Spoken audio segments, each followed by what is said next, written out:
What's happening, people? Welcome back to the Sound Design channel. My name is La, and today we're going to continue on with our fundamental series in sound design using Wavetable. So in the last video, possibly the last video that you watched, we made a pluck in Wavetable, and it was this sound here.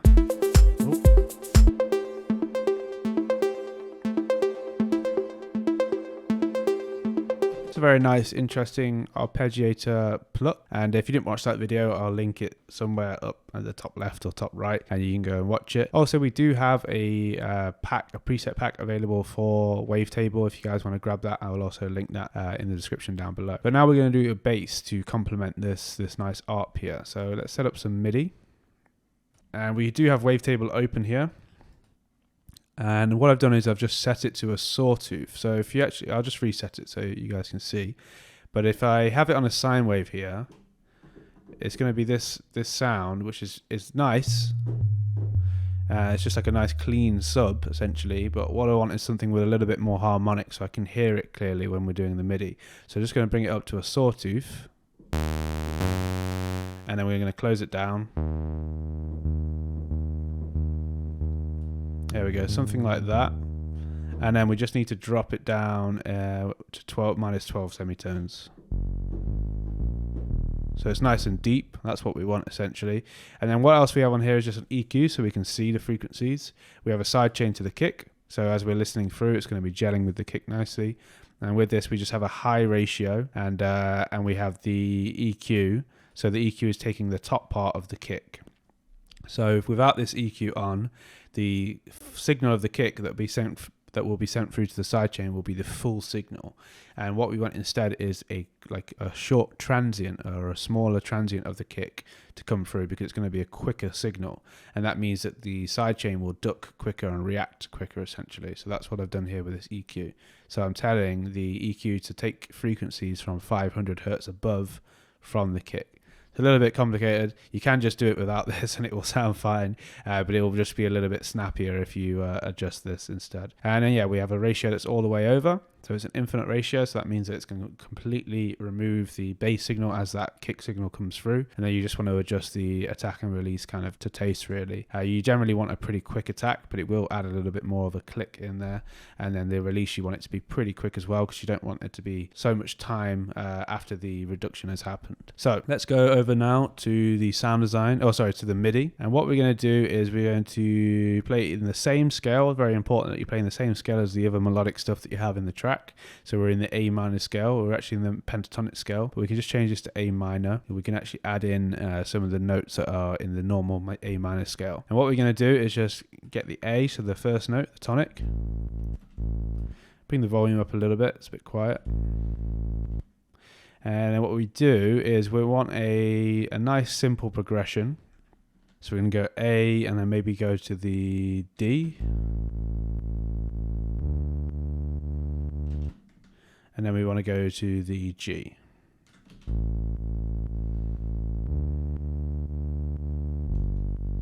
And you can hear that kind of resolves nicely. And we can actually just lengthen that one out so it plays over two notes.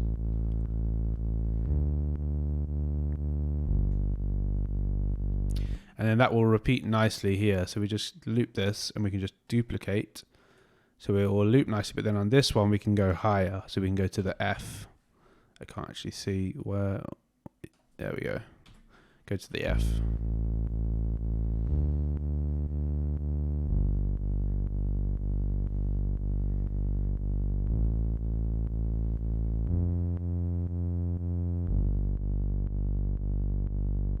So a nice simple bass line there, nothing too complex. If you want to go further and make it more complex, then go ahead. But for this example, we're going to keep it like this. And what we might do actually is just make the rhythm, within the MIDI here. So we're going to keep the same progression, but we're just going to add in some little notes here. So we just go here. Well, not add in notes, but we're going to change it from sustained to more of a rhythmical pattern. So we just do something like this, leave a gap of 2. Yeah, and we just continue that on, gap of 2. And then we do this again. So just copy it. Copy it down. And then this one here as well.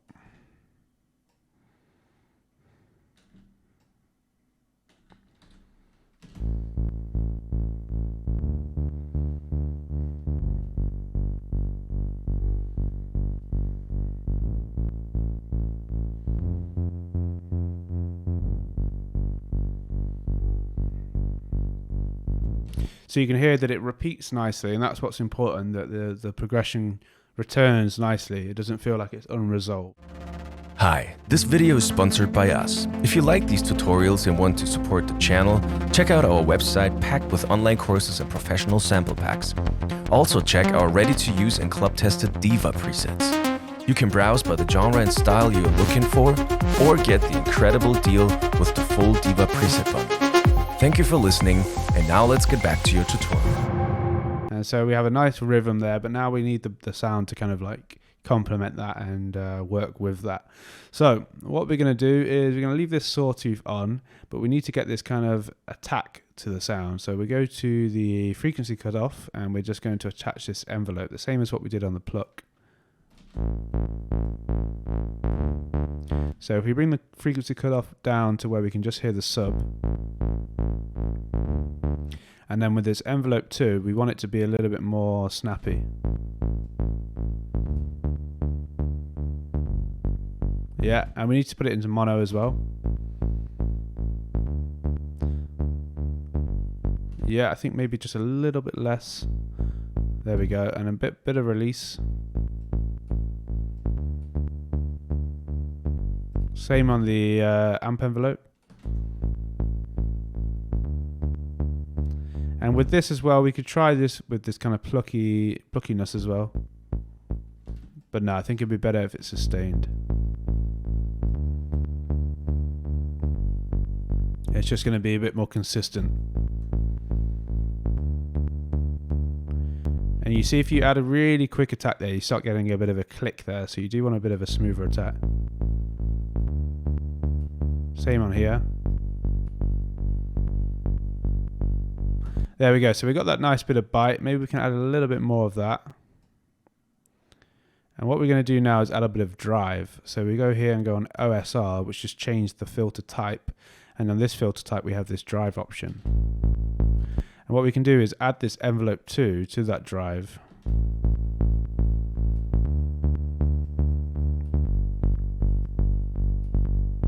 So it's going to be adding more drive with each of those bites, essentially.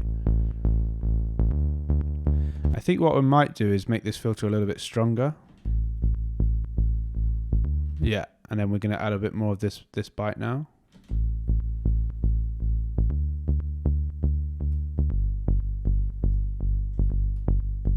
So we've got rid of that kind of buzziness, essentially, and we still have that nice punch. Hey, cool. This is sounding nice. I think we can do some external stuff to make it sound even better. So we will now add a saturation preset called A Bit Warmer. I'm sure some of you, if you've watched a lot of the PML videos, you would have seen this before. It's just a nice preset. It has a little bit of drive with this kind of sine fold mode. All it is you just want to bring in the dry wet to taste. So we bring the dry wet down and bring it up. And it will add volume, so you got to bear that in mind. And one thing we should be doing now is actually unsoloing and just listening with everything together, see if it sounds too much or it's too loud.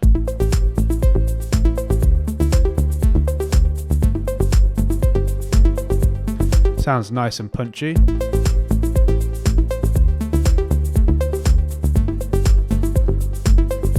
And what we could do, I'm just going to see what it would sound like by adding another oscillator. It might not be necessary, but I just want to try it out, see if it adds a little bit more body. And I think with this second oscillator, we can have it so it's on a triangle. And currently it'll be playing the octave above. So we have the sub layer, which is this oscillator 1, and then we have this oscillator 2, which is the upper harmonic. And you can go a little bit further with this and just detune it. So the same as what we did on the ARP is we add the fifth down. So we go down 5 semitones.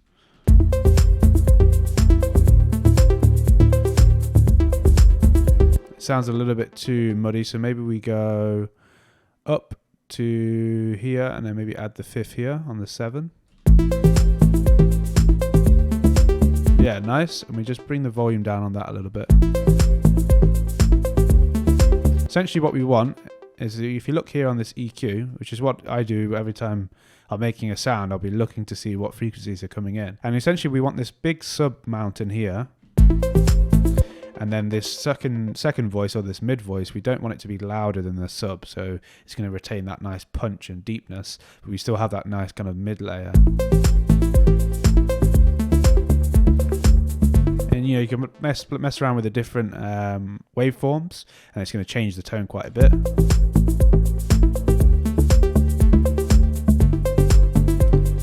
Quite nice with the saw actually. Maybe something in between. So let's go a little bit further now, and we'll do some slightly advanced stuff. So we're going to go and set up a group. So we'll just let's put a chorus onto here, and then we're going to group this. So press Ctrl G, then click this little thing here. I think it's this one. No, this one, sorry. So it sets up these two chains, and essentially what we're doing is we're just going to set up it's kind of like a return channel essentially. In fact, yeah, it's going to be easier if I just set up a return channel. So let's just do that. So to set up a new return channel, just press Ctrl, Alt, and T. And then you just put the chorus onto here, and then we can just EQ. And we're going to EQ so that we're just getting this kind of mid frequency, and we're adding some chorus to this mid frequency here. So not to the sub, just to this kind of area here. So put the effector all the way over because we're using it on a return, and then we can just adjust this amount to taste afterwards, like the rate and things like that. And then we just send through the bass to that effect, the same as what we did here before.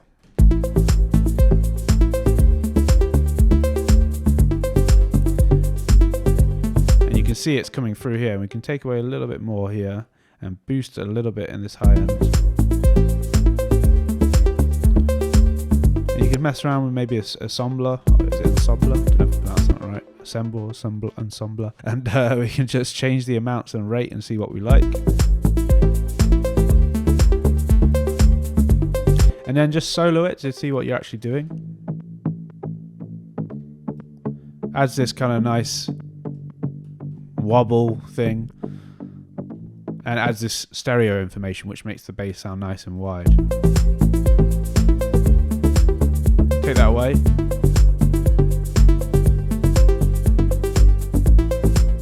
And what you can do then is just mix in the volume. So you see here the volume will be all the way up. Maybe we just bring it down.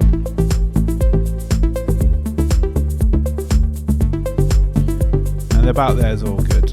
You can go further and actually add a bit of reverb on here, because we're just in this mid frequencies. We'll take this same reverb, copy it over, and then we just EQ. We can EQ again. That's all good. This reverb, we just use a little bit of it, and it just puts it into this nice space. So we solo it.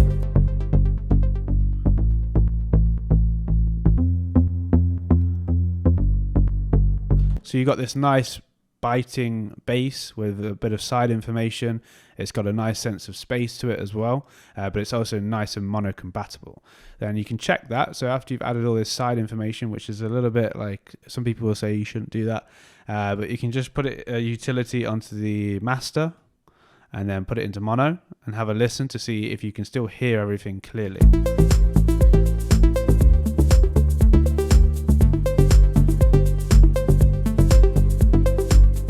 Yeah, and we can hear the bass nice and clearly. You can also hear the ARP clearly as well. So everything is coming through nicely. And then just in the stereo information, you're going to get this nice bit of width to the bass. Same with the ARP as well. So there we have it. There we have a nice, fat, rhythmical bass. And then in the next video, we're going to cover a pad to complement all of this stuff. All right. So yeah, thank you very much for watching this one, guys. I'll catch you in the next one. Hi, this video is sponsored by us. If you like these tutorials and want to support the channel, check out our website packed with online courses and professional sample packs. Also check our ready-to-use and club-tested Diva presets. You can browse by the genre and style you're looking for, or get the incredible deal with the full Diva preset bundle. Thank you for listening, and now let's get back to your tutorial.